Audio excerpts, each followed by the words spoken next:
Halo teman-teman semuanya. Oke, saat ini saya mau membahas dari beberapa faktor persiapan, yaitu eh, lahan atau tempat. Gambarannya begini teman-teman. Seorang yang mau memulai membibit atau pembibit, kalau mau meneteskan lele, kita harus punya tempat atau kolam. Kalau nanti ada yang ingin pemula memulai, berarti kita harus menyiapkan tempat atau lahan. Sekarang begini teman-teman, kita itu pembibit itu kalau ingin tahu, kalau mulai membibit itu gambarannya seperti apa toh Mas? Oke, gambarnya seperti ini. Pembibit itu minimal itu dikatakan nanti bisa berhasil, setidaknya bisa berhasil. Itu nanti harus punya lahan, punya tempat, mempunyai kolam minimal 12 kolam teman-teman. Dari untuk penangkaran indukan sama nanti untuk persiapan memulai membibit. Mengapa kok 12 teman-teman?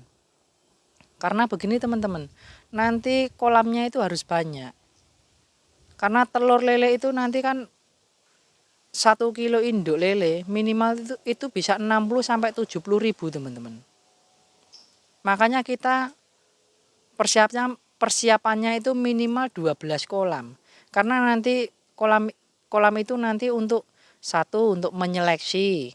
Kalau udah didedar kita mulai memijahkan lele, terus telur-telurnya itu nanti dipindah-pindah, dibagi, terus menetas, kepadatan bibit itu sudah diketahui, diperkirakan begitu.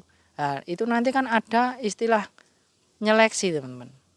Diseleksi, digrading. Biar ukurannya seragam, ukur 1 ya 1, 2 2, 3 3, 4 4, 5 5. Seandainya kita waktu meneteskan 1 induk lele sekilo itu 60 atau 70 ribu, itu kok kolamnya 12 Mas, banyak banget. Lah itu nanti untuk antisipasi teman-teman. Antisipasi kalau nanti lebih dari itu, seandainya kita ndak indukannya 1 kilo, umamnya 2 kilo atau 3 kilo, berarti kan lebih teman-teman. Telurnya banyak, nanti kepadatan larva itu kalau ndak kolamnya banyak, hanya beberapa kolam, terus larvanya itu nanti dipadatkan, kemungkinan besar itu nanti bermasalah teman-teman. Masalahnya begini, nanti kebanyakan mati, terus kedua kepadatan larva itu nanti sendiri itu malah tidak berkembang, terus malah menimbulkan penyakit teman-teman. Seperti itu, gambarannya seperti itu.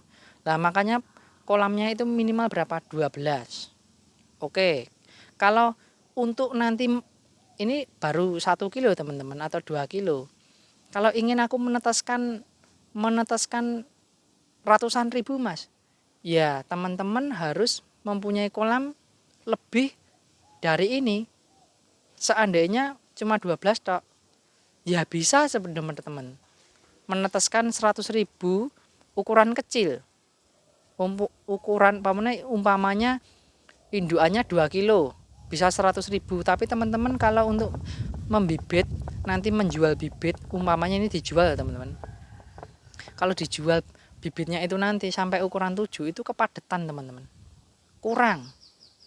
Nanti teman-teman malah kemungkinan besar belum bisa menangani. Kalau untuk pemula loh ini.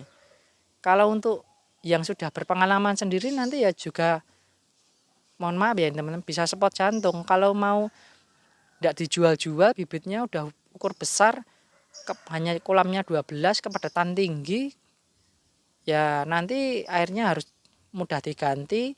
Terus sekali umpamanya kena penyakit, namanya itu kan tidak akan mungkin lancar teman. Karena begini, ya kita cuma bisa mengendalikan, mengurangi, karena alam teman-teman. Kita bermain sama alam. Karena kolam itu kan yang mengendalikan kita. Terus alam ikut campur tangan kan airnya juga berubah. Kondisinya juga berubah. Makanya kita harus menyiapkan kolam lebih banyak lagi, umpamanya ratusan ribu. Seandainya aku kepengen 200 ribu Mas, ya teman-teman harus minimal punya kolam 24 atau lebih. Itu malah lebih bagus. Seandainya kolamnya lebih banyak lagi, itu keuntungan bagi pembibit atau pembudidaya itu teman-teman. Nanti akan berhasil. Karena kita ndak usah terlalu padat.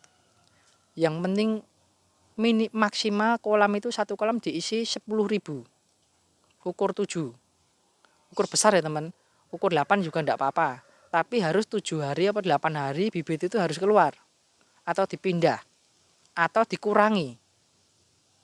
Kepadatannya harus dikurangi biar tidak terlalu padat, nanti tidak pertumbuhannya lambat, malah sekali kena penyakit ya nanti malah gimana, penanganannya sulit sekali teman-teman. Seperti itu. Makanya untuk itu siapkan minimal untuk 12 kolam. Kalau ingin lebih meneteskan dari ratusan ribu, teman-teman harus minimal 24. Itu nanti kalau bisa kolamnya itu untuk penetesan itu harus terpal ya teman-teman. Dindingnya umpamanya seperti saya di belakang saya ini permanen, terus dikasih terpal lagi. Kalau ndak permanen ya ndak apa-apa. Kalau ini nanti pakai bambu atau besi rangkanya juga ndak apa-apa. Tapi kalau bambu rangkanya itu setelah rangkanya jadi harus dikasih karpet talang. Biar nanti terpal itu nanti benturannya sama karpet talang itu. Jangan sampai ke langsung bambunya. Atau kalau sekarang kan kolamnya ada yang besi, pakai besi-besi. Kalau ndak dikasih karpet itu nanti kan ya teman-teman, terpalnya kelihatan kayak modot-modot gitu loh. Nanti ndak bermasalah teman-teman. Nanti kalau terpalnya modot-modot gitu, ketekan air, nanti gampang sobek teman-teman, gampang bocor seperti itu. Kalau untuk pembibitan sendiri itu pakai terpal, itu kok harus pakai terpal? Ya teman-teman, karena begini. Kalau pakai permanen, itu musim kemarau kemungkinan besar kita berhasil. Karena suhu dan cuacanya itu stabil. Kalau musim penghujan, pakai permanen seperti di belakang saya itu, nanti waktu hujan itu airnya itu dingin sekali teman-teman. Ada angin besar sama hujan. Waktu malam nanti air di kolam itu dingin sekali. Padahal bibit sendiri itu inginnya itu airnya agak hangat sedikit atau sewang-sewang. Panas ya enggak panas, dingin ya enggak dingin, itu standar. Itu dia akan cepat berkembang, terus tidak kena penyakit. Terus itu nanti kehidupannya itu, tingkat kehidupannya itu pasti berhasil teman-teman. Kalau dingin sekali itu sering menggantung teman. Bibit itu akan sering menggantung, dikasih makan ya nafsu makannya berkurang, terus gerakannya lambat. Jadi pertumbuhannya juga lambat karena dia tidak mau makan. Makanya saya ingin buat terpal. Kok terpal? Kok terpal mas? Iya, terpal itu akan suhunya stabil teman. Waktu hujan dan kemarau pun akan stabil. Kenapa? Karena di bawahnya itu ada sekam. Terpal itu kan di bawahnya pakai lambaran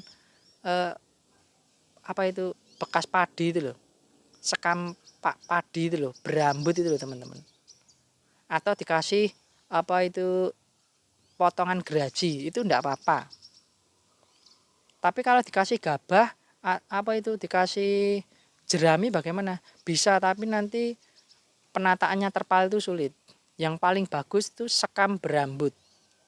Gabah itu loh, paling bagus. Nanti kan kalau ketekan air di bawah itu juga enggak busuk teman. Kena air ya enggak busuk. Terus nanti kalau ketekan air di atas itu hangat. Airnya di bawah itu agak hangat. Jadi bibit itu kan turun ke bawah, dia kan di bawah semua. Enggak di atas. Enggak gandul gantung gitu.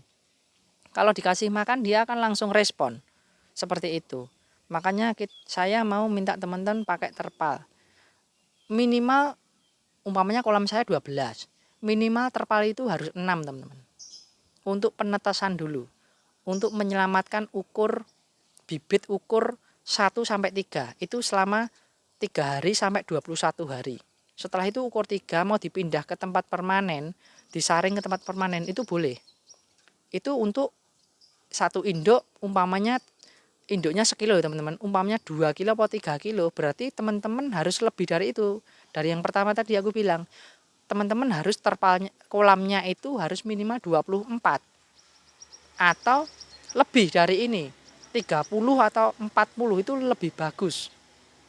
Berarti umpamanya tadi, umpamanya 1 kilo itu terpalnya minimal 6, kalau 2 kilo terpalnya harus dikasih 12, terus yang lain permanen tidak masalah. Yang penting intinya pertama kali harus untuk penetesan itu harus permanen teman-teman. Menyelamatkan bibit ukur 1 sampai 3, umur 3 hari, larva sampai 21 hari untuk ukuran 1, 2, 3 teman-teman. Seperti itu. Oke, itu gambarannya dari pertama ya teman-teman, untuk menyiapkan kolam. Terus untuk membuat kolam bagaimana Mas supaya kolam itu nanti aman? Terus kita nanti irit, kolam itu pembuatannya juga irit. Terus itu nanti desainnya seperti apa? Oke teman-teman, sebelumnya seperti ini. Teman-teman itu nanti umpamanya mau bibit, harus punya lahan dulu. Mas sekarang udah punya lahan, oke. Sesuai ukuran nanti dibuat kolam. Ukuran minimal 2 kali 4 minimal. Ada, bisa buat 12, oke.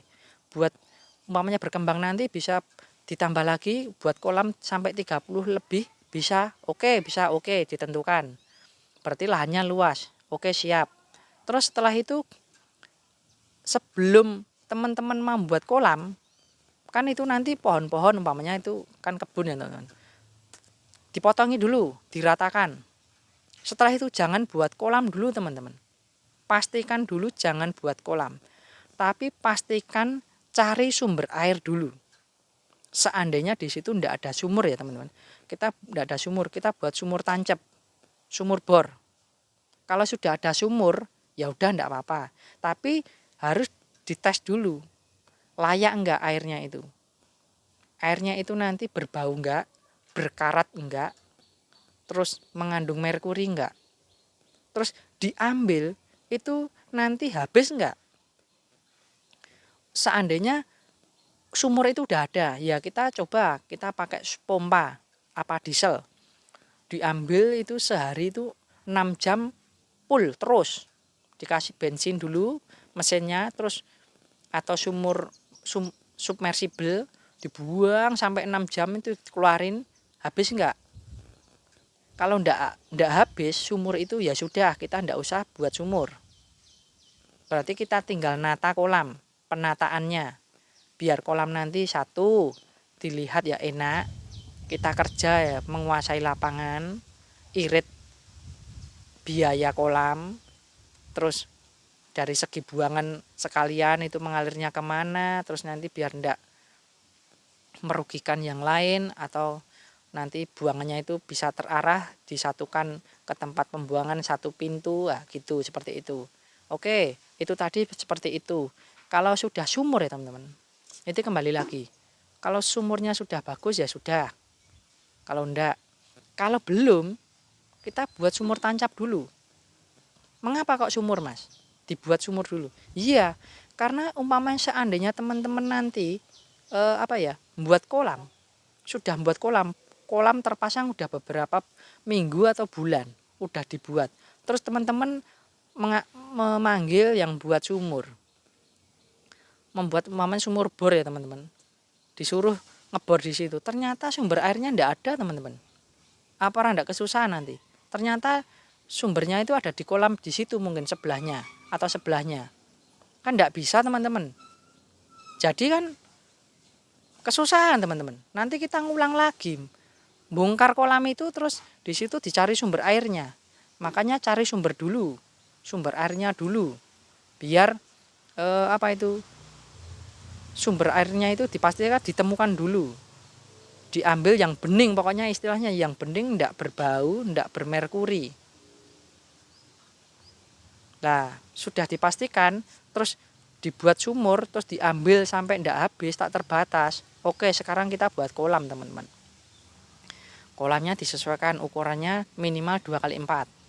Udah dibuat desain. Kalau bisa itu nanti gini teman-teman. Kalau punyanya teman sendiri, lahannya punya sendiri, maka perlu dipertimbangkan teman-teman. Ini kolam ini memang untuk benar-benar buat usaha kolam pembibitan atau hanya sementara. Kalau cuma sementara buat belajar ya teman-teman pakai bambu saja. Dindingnya pakai bambu. Nanti umpamanya kalau tidak dipakai lagi terus nanti dibongkar. Kalau nanti memang ini benar-benar buat bibit, yang mending semi permanen khusus untuk penetasannya.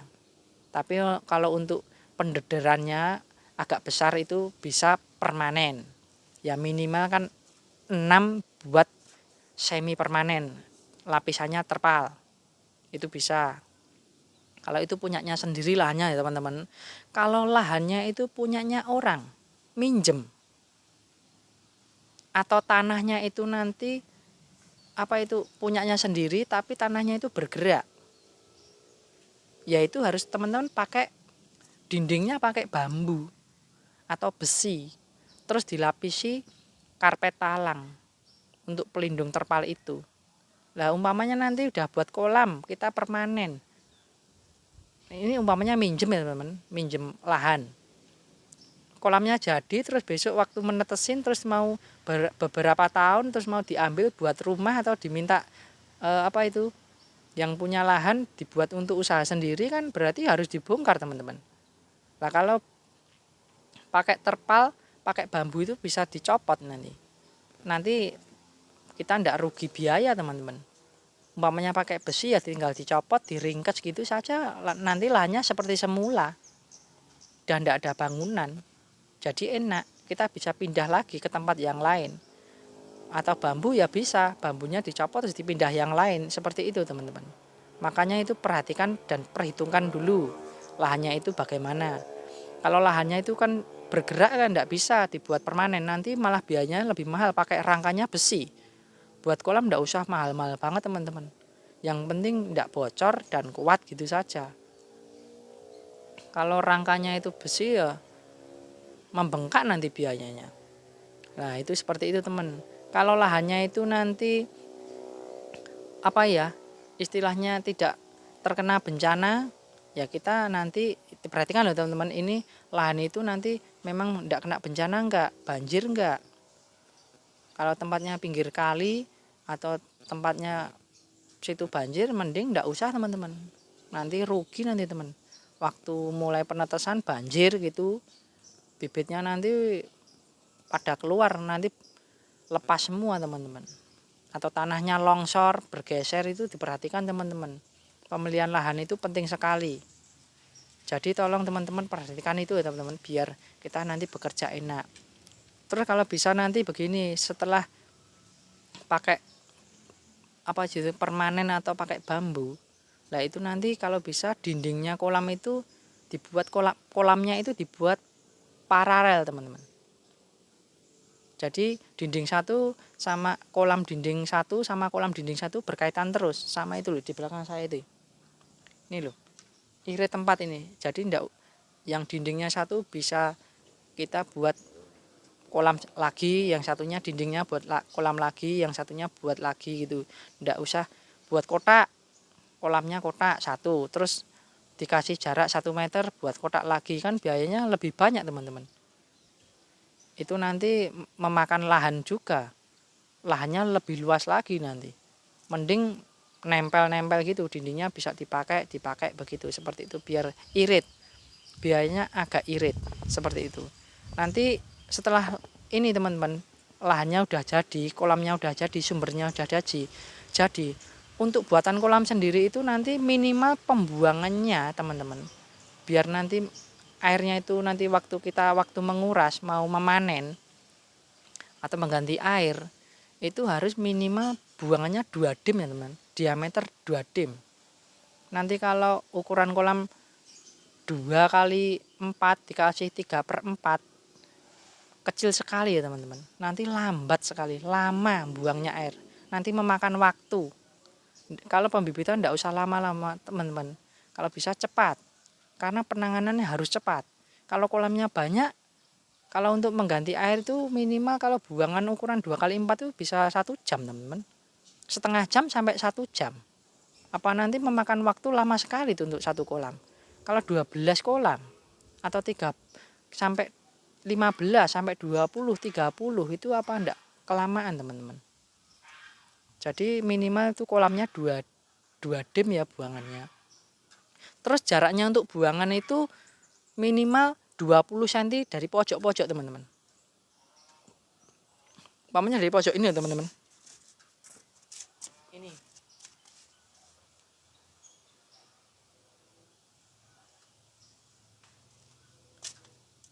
Nah, itu diambil dari apa? Tengahnya, sudut tengahnya. Jangan sampai kemepetan ya teman, nanti tidak susah. Pas waktu menyaring bibitnya itu diseser gitu di pojok itu kan sulit nanti. Kalau ada jaraknya itu enak itu. Terus kolamnya itu dibuat kemiringan. Ya kemiringannya seperti ini sedikit ya teman. Tidak datar gini. Nanti tidak airnya itu tidak bisa kering-kering kelamaan nanti. Yang penting agak miring gitu loh. Biar nanti airnya bisa terbuang semua. Jadi kita waktu nguras itu cepat gitu loh. Minimal 2 dim. Terus buangannya jaraknya itu dari pojok-pojok lebar sama panjang itu minimal ya 20 cm 20 cm. Terus diambil tengahnya itu, nanti di bawah buangannya jangan sampai di samping ya teman. Dikasih keni itu L itu loh. Di bawahnya biar nantinya keluarnya air itu dari bawah langsung keluar, enggak dari samping, jangan dikasih lubang dari samping. Dari dinding nanti enggak kelamaan teman-teman. Kalau di bawah itu kan airnya mengalir ke bawah, jadi cepat. Seperti itu. Kalau sudah itu terus desainnya untuk keamanan dari orang yang iseng, berarti lahannya itu ya harus dikasih pagar pembatas. Seperti di belakang saya itu juga enggak apa-apa, bambu itu loh. Biar orang ya enggak masuk itu, enggak sembarangan nanti enggak. Kalau ada anak-anak kecil nanti lewat terus lihat ikan masuk nanti malah nyeserin ikan, dipindah-pindah, biarpun enggak ngambil nanti dipegang-pegang ikan yang udah disendiri-sendirikan, ada ikan yang kelihatannya sakit atau ikan yang udah diseleksi atau digrading nanti dipindah-pindah kan nanti kita susah teman-teman. Penanganannya lagi itu butuh waktu. Itu dari segi orang yang itu, terus itu juga melindungi dari predator kalau ada ular ada biawak atau musang. Nah itu nanti biar tidak masuk seperti itu. Terus kalau untuk atasnya biar kita kerja umumnya di lahan terbuka, biar kita tidak kepanasan. Aku nyarani pembibitan ini kalau bisa lahannya terbuka ya teman-teman. Jangan di dalam ruangan. Nanti kalau pembibitan di dalam ruangan itu nanti memakan biaya. Karena kalau di ruangan itu kan dingin teman-teman. Jadi kita harus buat heater pemanas biar suhunya ruangan itu agak hangat. Jadi kita biayanya lebih mahal. Mending di luar ini kita memanfaatkan ya panas ya dingin teman. Ya panas ya teduh gitu loh. Di atasnya dikasih peneduh seperti ini biar nanti kita kerja tidak kepanasan waktu menyeleksi atau waktu grading itu loh teman-teman. Grading bibit kita tidak kepanasan, waktu memberi pakan kita tidak kepanasan. Kalau ada orang yang mau datang ke sini mau lihat-lihat juga tidak kepanasan, kita enak. Kalau di atasnya itu dikasih pakai plastik UV bagaimana Mas? Itu lebih bagus. Yang penting tidak kena air hujan karena kan sistemnya gini. Air yang ada di kolam ini yang pengendalinya kita. Kapan buat kolam, kapan ngisi air, kapan memberikan bibit, meneteskan, terus kapan makan, menguras itu kan kita. Kalau alam ikut campur dalam arti memberikan air masukan seperti air hujan. Sekarang itu air hujan itu susah diprediksi ya teman, karena itu mengandung racun dan asamnya tinggi karena gunung-gunung meletus itu kan uapnya itu kemana-mana. Terus nanti mengandung asam lah itu. Hujan jatuh seperti bom. Ya kita itu tidak langsung mati teman-teman. Kalau kita sensitif tentang air itu, oh airnya seperti ini, oh tak ganti separuh, terus dikasih air lagi itu tidak masalah. Kalau kena hujan seperti ini Mas deras sekali ya tidak masalah. Yang penting disiapkan dulu minimal persiapannya itu 7 hari sampai 10 hari dipersiapkan. Seperti itu teman-teman. Lah itu Kalau di atas ini juga nanti melindungi dari predator burung teman-teman. Kalau kasih paranet atau jaring atau peneduh plastik mulsa itu biar burung-burung itu tidak memakan, karena burung yang biasa makan itu burung raja udang itu teman. Itu kalau yang pagi sama siang itu biasanya itu, atau istilahnya burung tengkek, itu makannya pagi, siang, sore itu pasti. Kalau malam itu burungnya agak besar, ya istilah seperti burung sawah itu loh, bunyinya guak, itu burung guak namanya, kuak-kuak itu loh. Kalau malam itu sering makan ikan teman. Itu kakinya panjang, paruhnya itu panjang juga. Nah seperti itu, biar nanti kita bebas dari predator. Terus nanti predatornya itu kelelawar, itu pasti teman-teman.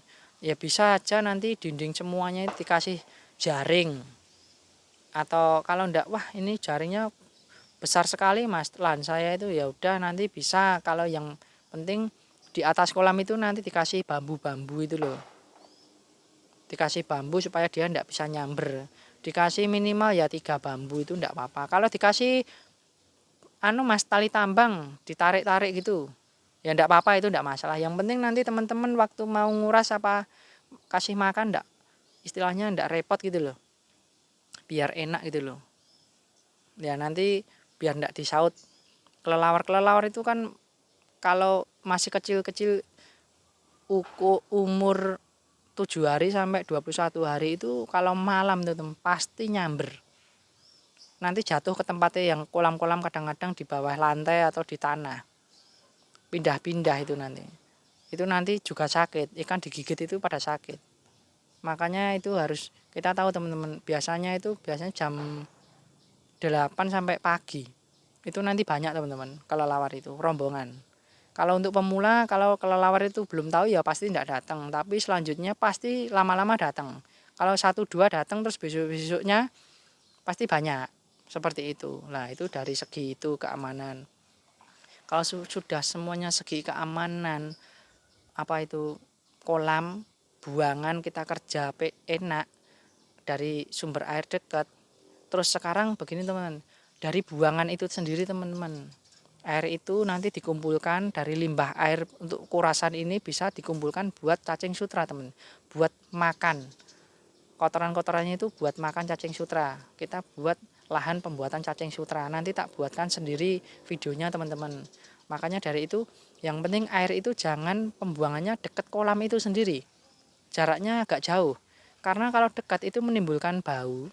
Setelah bau, penyakit akan pada datang, ngumpul, terus nanti akhirnya ya dampaknya kena di kolam kita, pembibitan kita. Kok saya begini-begini kok terus-terus sakit aja, itu dari mana ya mas? Karena dekat sumber, buangan itu dekat, menimbulkan bau, penyakitnya datang. Nah kalau itu saya tidak mau tak pergunain cacing sutra mas, karena lahan saya sedikit, hanya cuma buat nampung buangan air kolam. Ya nanti dikasih kaporit, biar mati seminggu sekali dikasih kaporit. Paling 2 genggam atau 3 genggam ditebar di situ, nanti biar pada mati bakterinya. Seperti itu. Yang penting jangan dekatkan kolam ya teman. Jangan sampai juga ke kebun tetangga atau ke jalan-jalan, buangannya itu enggak jadi masalah, omongan orang nanti tidak enak teman-teman. Nah itu diperhitungkan. Setelah itu semua sudah, dari segi kolam sudah, buangan udah tahu, kemiringannya udah tahu, terus buangannya airnya kemana udah bisa, berapa jumlahnya kolam, ketinggian kolam juga tahu, keamanan dari segi orang yang iseng, predator udah lengkap. Berarti kita tinggal ke sumber air atau air. Ya nanti tak buatin video berikutnya teman-teman. Oke, video ini aku cukupi sekian dulu.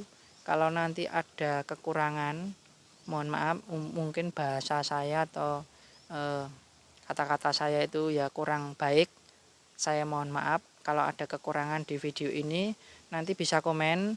Kalau ada pertanyaan bisa komen. Nanti saya bantu. Kalau bisa saya buatkan video tersendiri. Seperti apa nanti, kalau mau cuma sekedar pertanyaan enggak terlalu istilahnya teknisnya lebih banyak, ya nanti tak tulis di situ sama komennya. Seperti itu teman-teman. Semoga ini nanti videonya bermanfaat dan berguna bagi teman-teman untuk kedepannya, kelanjutannya. Terus ini nanti teman-teman harus menyaksikan persiapan berikutnya, yaitu sumber air atau air. Nanti air yang bagaimana, sumbernya yang bagaimana, nanti tak bahas ke video selanjutnya. Video ini aku akhiri sekian, cukup sekian. Terima kasih. Tonton nanti video selanjutnya. Oke, terima kasih teman-teman.